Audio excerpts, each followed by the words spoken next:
감사합니다. 오늘 같이 에스겔 2장 3절에서 7절 함께 보겠습니다. 우리 교독할게요. 좀 길어서.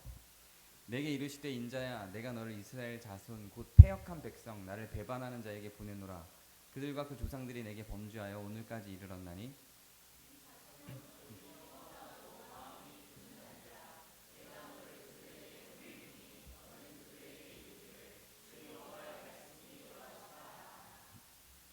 그들은 패역한 족속이라. 그들이 듣든지 아니 듣든지 그들 가운데 선지자가 있음을 알지니라.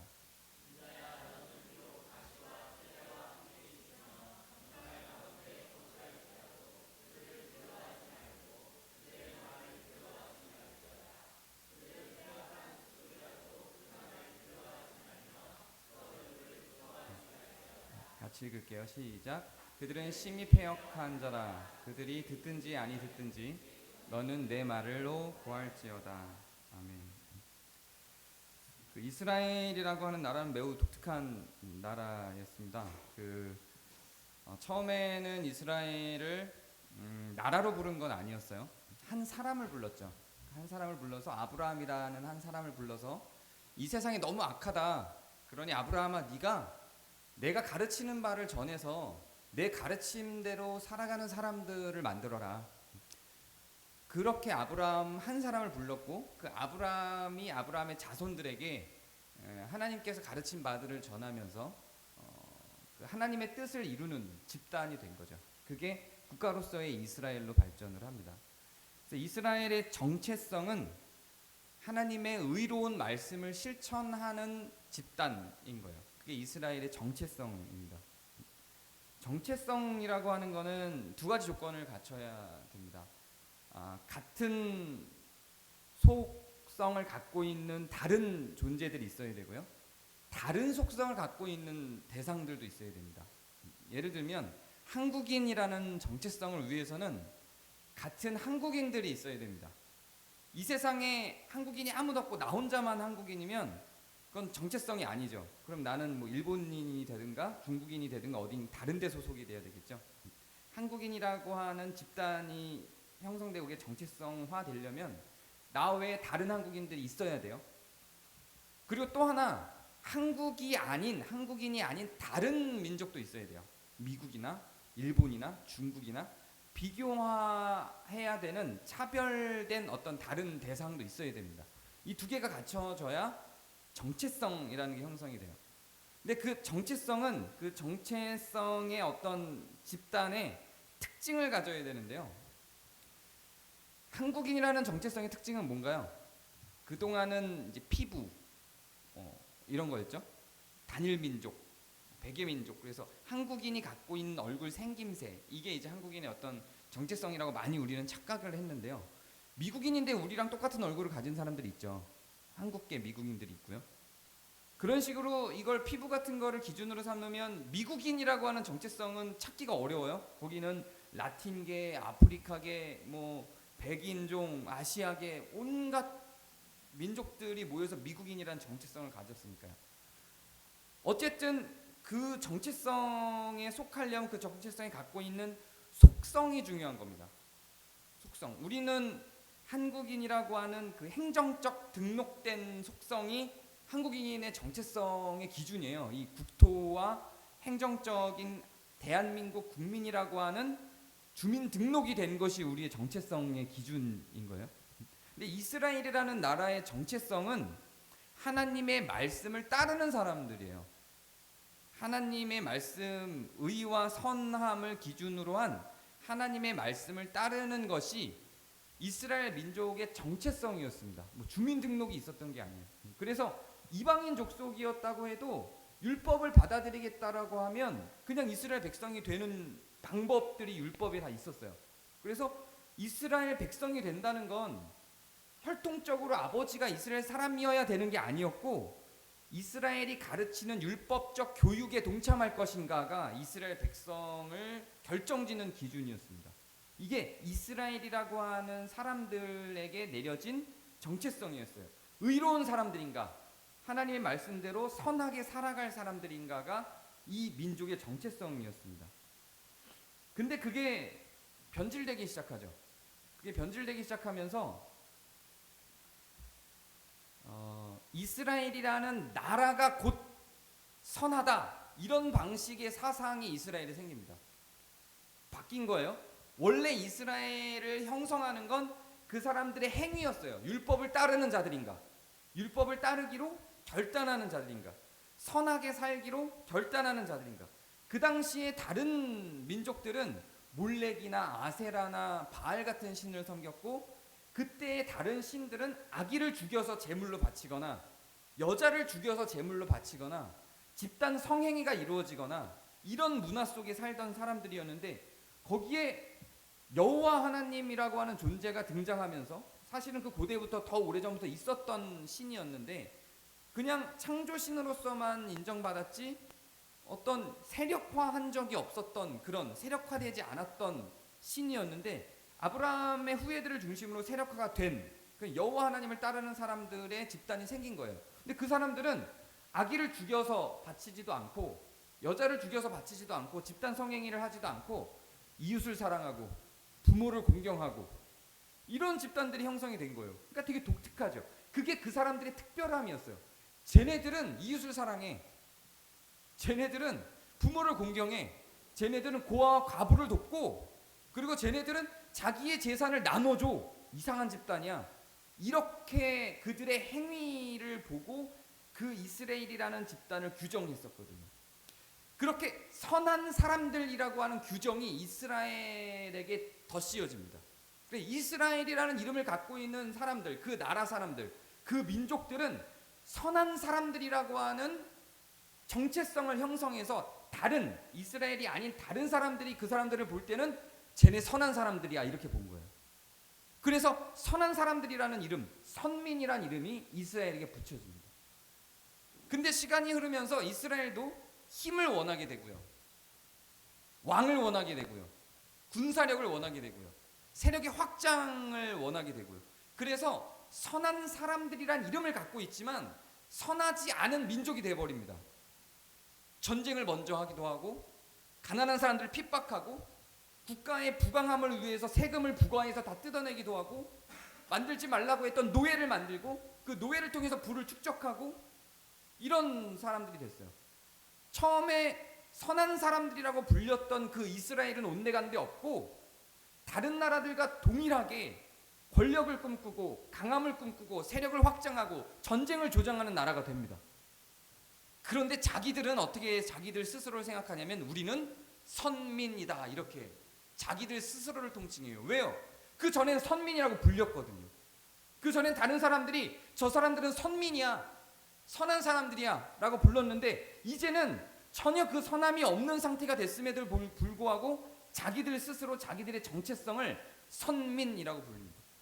선함이라고 하는, 의로움이라고 하는 기준이 행위에서 소속으로 바뀌어버립니다. 이스라엘이라고 하는 민족이 되면, 이스라엘이라는 국적을 가지면 그들이 곧 선민인 것처럼 되어져 버리는 거예요. 그렇게 선민 사상이 형성됩니다. 그 선민 사상은 지금까지도 내려와서 한국인들 중에서도 이스라엘로 불려지기를 원하는 사람들이 굉장히 많죠. 이스라엘을 선망하죠.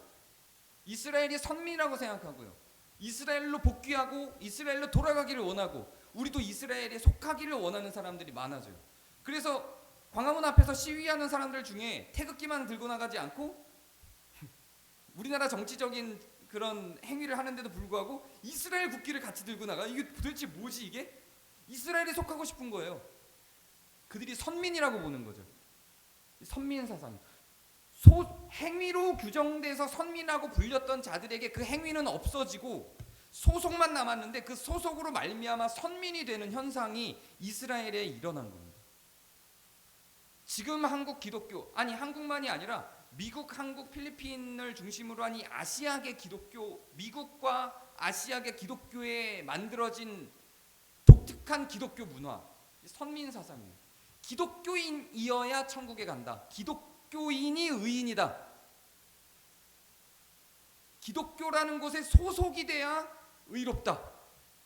선한 행위나 의로움이나 하나님의 사랑과 그리스도의 가르침들은 온데간데 없고 기독교인이라고 하는 소속이 곧 의로움인 것을 표방하는 그런 선민사상이 지금 현대 기독교에 있죠. 그래서 따지는 거예요. 당신은 불교인이야 기독교인이야? 천주교인이야 개신교인이야? 기독교 내에서도 감리교인이야 장로교인이야? 소속이 의로움을 규정한다고 착각하는 시대 속에서 우리는 살아가고 있습니다.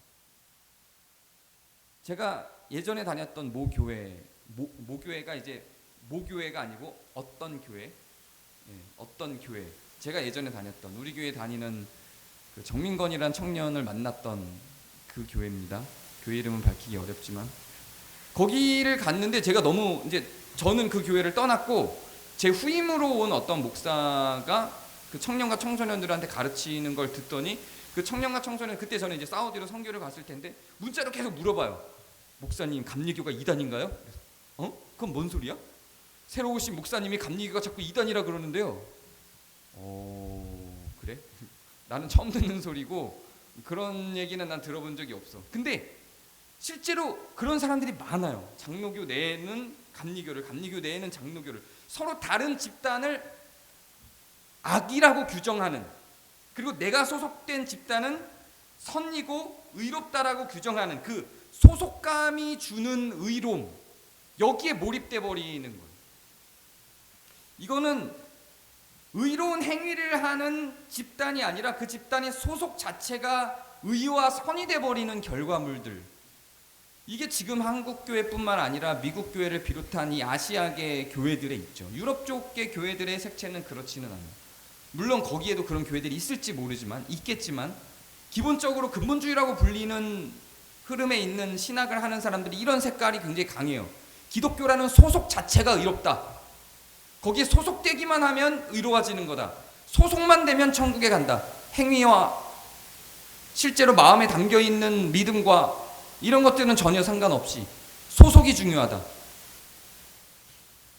그리고 이런 지금은 많이 달라졌지만 뭐 무슨 교회 다니는데요. 지금 우리도 겪는 문제 중에 하나인 걸 거예요. 우리는 느헤미야라고 하는 교회 연합회에 소속이 되어 있는데 소속이 어디예요? 교회 소속이 어디예요? 느헤미야에 그러면 갸우뚱하죠. 소속을 확인하죠. 그 사람의 삶이 어떻고 행동이 어떻고 실제로 믿음이 어떻고 어떻게 살아가고가 중요한 게 아니에요.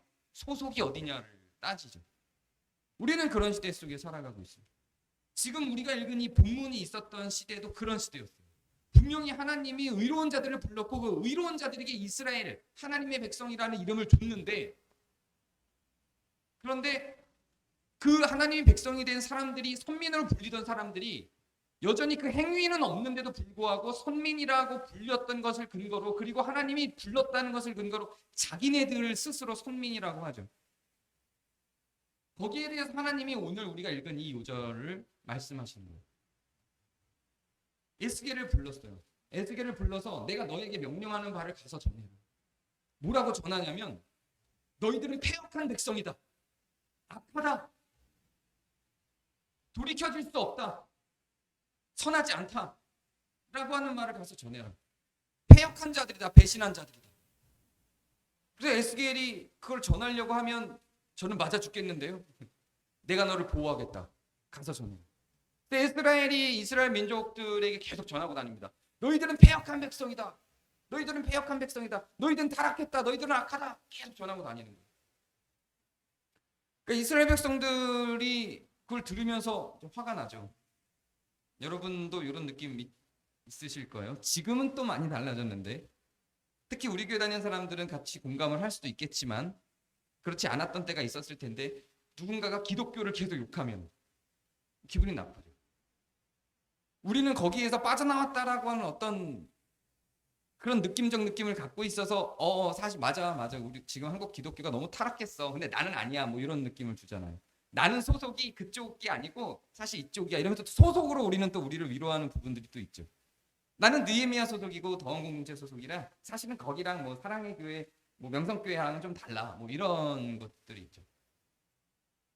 그러니까 소속을 자기가 소속된 걸 욕하면 자기 정체성을 건드리는 거라서 내가 욕먹는 것 같은 느낌을 받죠.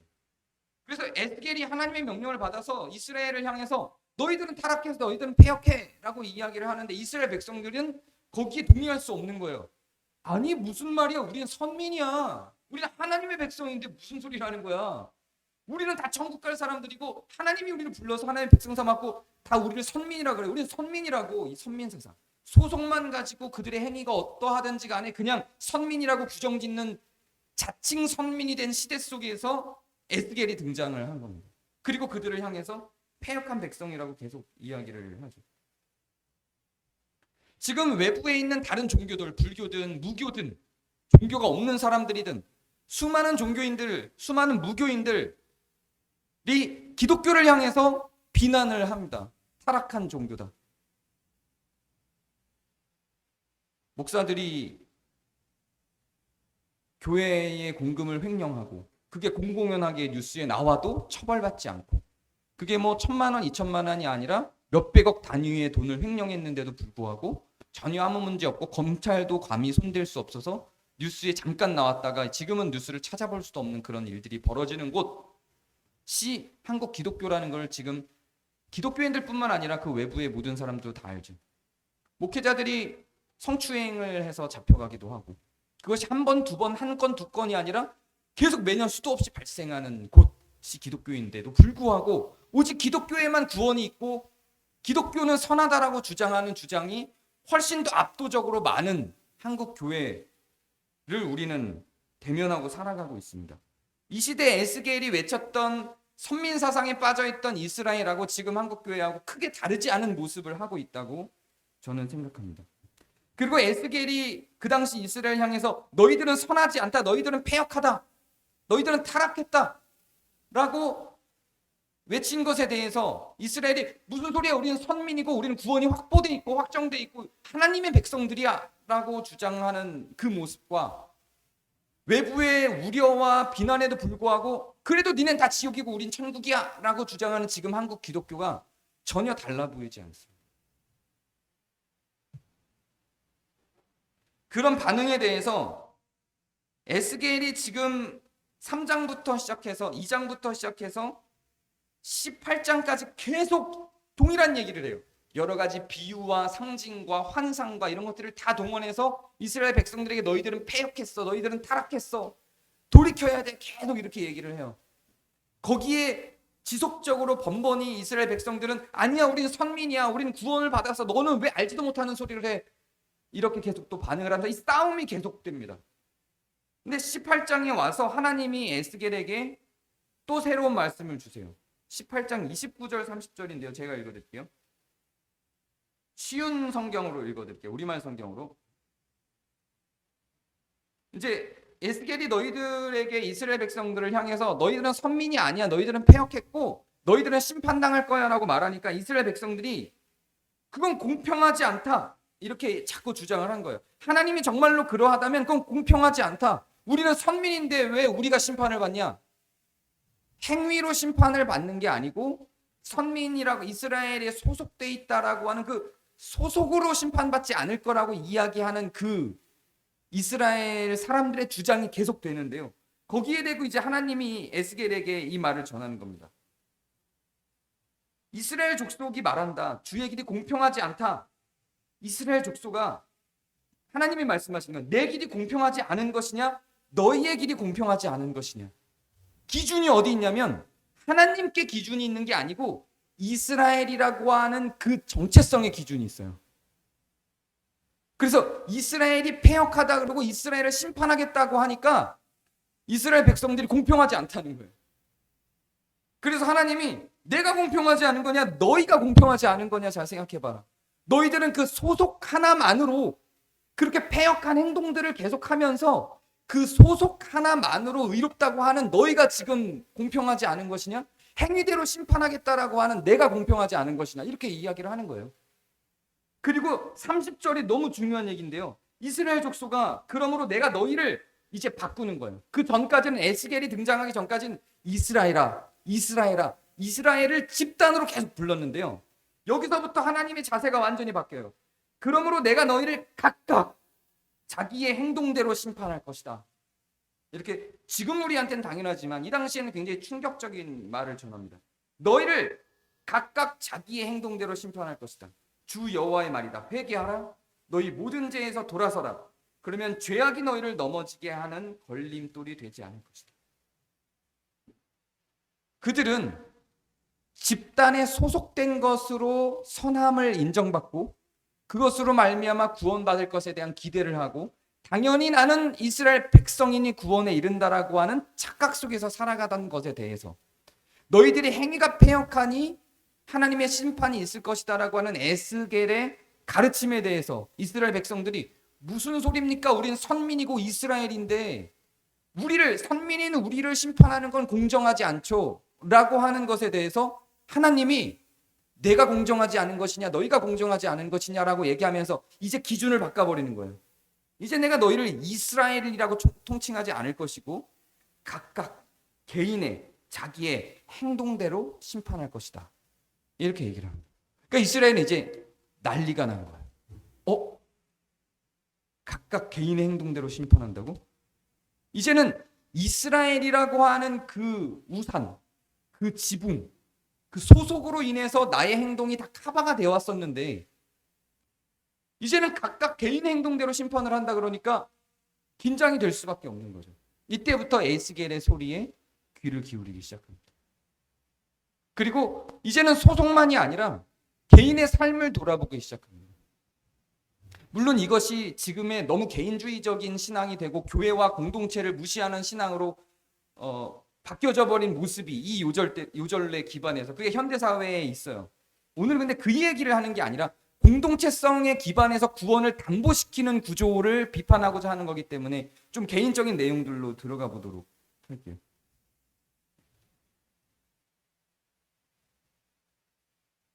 기독교라고 하는 정체성 자체는 사실은 중요한 게 아닙니다.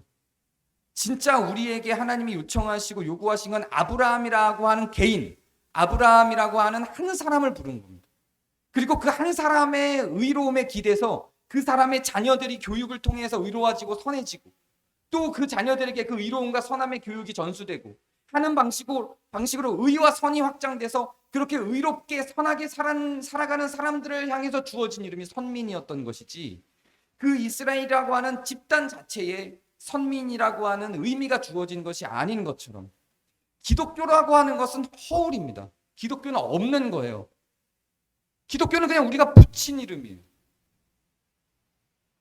기독교는 존재하는 게 아닙니다. 그건 그냥 허상인 거예요. 기독교라는 이름을 붙인 것도 우리가 붙인 게 아니에요. 1세기 때 다른 사람들이 보고 그리스도를 따라 사는 사람들, 그래서 그리스도인이 된 거예요. 그게 한자로 바꿔서 기독교인이 된 거예요. 그리스도를 따라 사는 사람들, 이게 기독교인인 거예요. 그러면 그리스도를 따라 사는 사람들이 그 이름에 합당한 사람들이 되는 거예요. 그걸 우리 스스로 붙인 이름도 아니에요. 그 외부의 사람들이 그리스도를 따라 사는 그 사람들을 보고 그냥 붙여진 이름이에요. 근데 이제는 우리가 똑같죠. 이 이스라엘 선민 구조와 똑같죠. 이제는 우리가 우리 스스로에게 기독교인이라는 이름을 붙이면서 소속을 통해서 정체성을 확보하고 선함을 규정하죠. 너 기독교인이 아니야. 아니야? 너 지옥. 이렇게 되는 거예요. 너 기독교인이야? 아, 기독교인이야. 근데 나는 지금 세금도 엄청 지금 참탈하고 있고 헌금도 막 확보하고 있고 막 여신도 추행하고 막 그러는데 넌 천국. 이렇게 되는 사회 속에서 우리는 살아가는 거예요. 소속이 무엇인가를 준다고 생각하는 거예요. 분명히 그런데 성경은 소속이 뭔가를 준다고 말하지 않습니다. 소속은 하나님이 만든 게 아니에요. 하나님 한 사람을 부르고 그 한 사람의 행위를 보고 그 행위를 하는 그 선하게 살아가는 사람들이 모인 집단이 교회가 되는 거고 교회라는 말 자체도 정체성을 이루는 말이 아니고 모임이란 뜻의 모임, 그냥 그 사람들의 모임이에요. 교회라고 하는 말이 꼭 종교 집단을 의미하는 게 아니라 선한 사람들이 모이는 모임이에요. 그냥 사실은 우리는 더함 공동체 교회라는 이름을 갖고 있지만 여러분의 사랑방 하나하나도 다 교회고 여러분의 가정 하나하나도 다 교회고 여러분들이 밖에서 어떤 회사원들과 함께 모여서 선한 의지를 가지고 하나님의 뜻을 실천하고 살아가면 그것도 교회죠. 다 교회예요. 예배도 마찬가지겠죠. 예배도.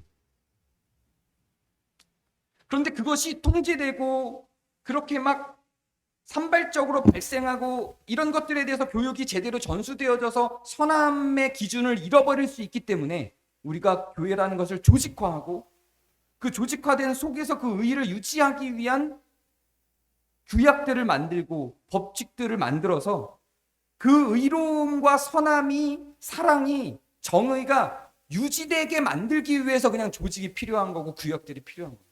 선함과 의로움과 하나님의 뜻대로 가르치는 내용들이 존재하지 않으면 그 공동체 안에 사실 그 공동체가 갖고 있는 이름은 아무 의미가 없는 거예요. 그냥 다 허울이죠. 기호예요, 기호. 전부 다 표시, 상징일 뿐입니다. 없어도 되는 거예요. 실체는 우리의 행위 속에 있습니다. 여러분이 살아가는 개인의 삶의 행위 속에 있고 우리가 모여서 하는 어떤 그 행위들 속에 있는 겁니다. 그것이 사랑이냐, 그것이 정의냐, 그것이 공정함이냐, 그 속에 우리가 하나님의 백성이라고 하는 그리스도인이라고 하는 이름이 담보하고 있는 정체성이 있는 겁니다. 그것이 상실되면 교회라는 이름을 갖고 있어도,